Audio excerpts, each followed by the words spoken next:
Yae Miko or Zhongli? Oh my god, you guys would have no idea how much time this question actually pops up for me. Now, this would be kind of a sensitive topic due to the fact that we do not have official information on Yae yet, and I've stopped myself from doing any quote-unquote leaks videos. But since I love you guys and would like to help you make the best decision possible, we now have this video today. However, I will do my best not to cover any leaks regarding Yae and only discuss the things that we have known about the character to this date and some very basic information on her playstyle, because that's all you actually need to know in order to make the best decisions. So with that out of the way, let's just hop into the video.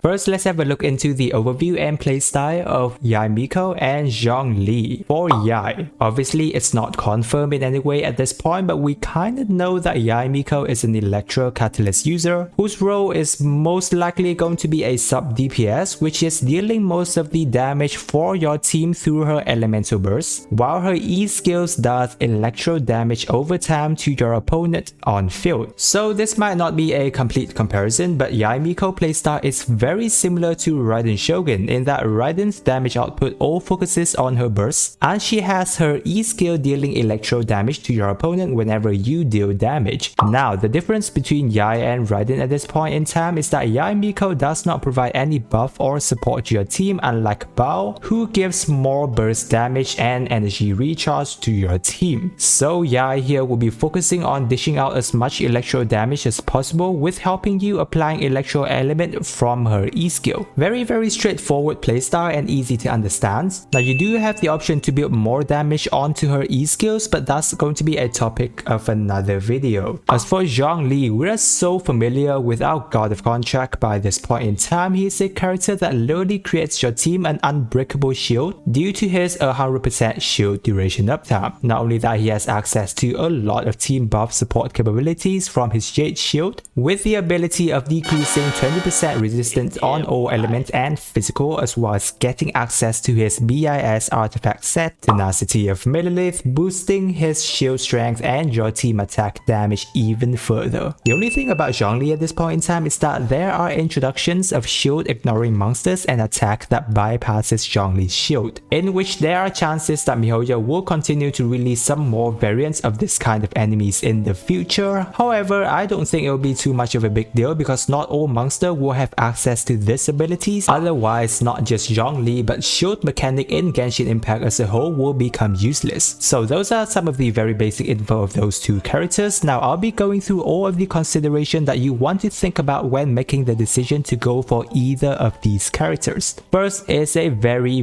direct question, is that which type of character are you missing on your account? Is it a sub DPS or a support? This is one of the most important questions that directly affects how your account performs. If you've already got at least 2 DPS character on the account already, then usually a support character will provide you a lot more benefit than adding another damage dealer, because you have another 3 slot on your team for a non-DPS character. However, Yae Miko isn't a hyper carry, so she can also find a slot on the team, especially if you're missing an electro character, as electro element can be beneficial in terms of superconduct team, electro charge, or a bit of overload damage is pretty nice. So this heavily depends on different account, but if you're having trouble beating the game content, especially the Abyss, then normally a support character will help you a lot more. Also, take their playstyle into consideration as well, is that Yae is a catalyst user that she can deal damage from afar, but normally have less attack animation of only 4 including charge attack, plus she won't be able to deal damage to electro slimes or electro shield. Zhongli is a poem character. Even though most of the time you'll be setting up his shield and casting his burst, you do have an option to build him as a DPS where he has good looking poem attack animations. So do keep that in mind. Next is how free to play friendly are these two characters. For Zhongli, I'll be straight up, is that unless you're building him as a DPS, which will cost you quite a lot, his support build is absolutely free to play friendly and easy to build. All you need is a black tassel at most, in which all of you should already have it because it's a 3-star weapon, plus his artifact builds are usually HP focus, so you don't have to care too much about any of the crit substats. You also won't have to invest into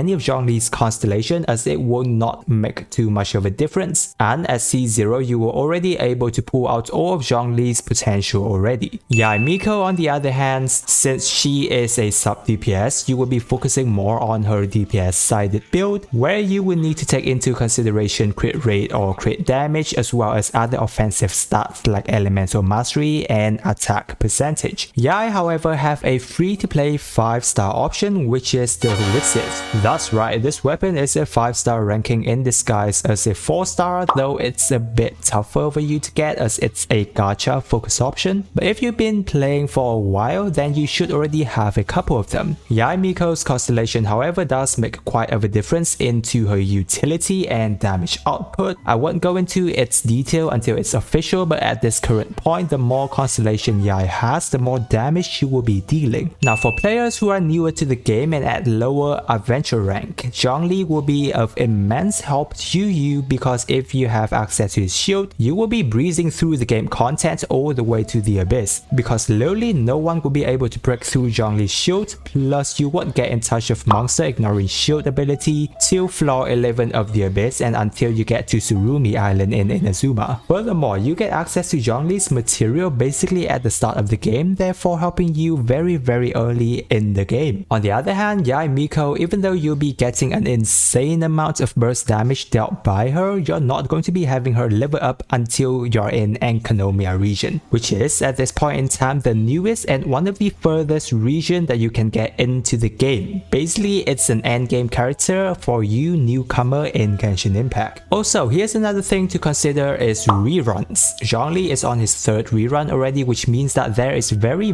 low chance of him getting another one during this year because of how many characters that are in line and waiting for their own reruns. If you don't pull Zhongli this time around, then you'll be most likely waiting until at least 2023. And Yae Miko is obviously on her very first banner and very likely to get a rerun sometime later this year. So guys, with all that in mind, here's going to be my personal advice to you guys. Now obviously this is going to be personal, so you can follow me or not, it's going to be your choice. And again, this is all based on the pre-release and unofficial information of Yae Miko. But either way, if you are someone who can't get both Zhongli and Yae Miko, then I will only go for Yae Miko if I'm really lacking a DPS character at this point in time. Because as harsh as it may sound, Yae Miko is an electro character, which still is one of the weakest element in terms of elemental reaction. Therefore, you won't be getting too much benefit from that. Furthermore, we have got a lot of electro character till this point in time, especially for 4-star characters. And in terms of 4-star characters, I have to say that Yae Miko is most similar to Word Visual,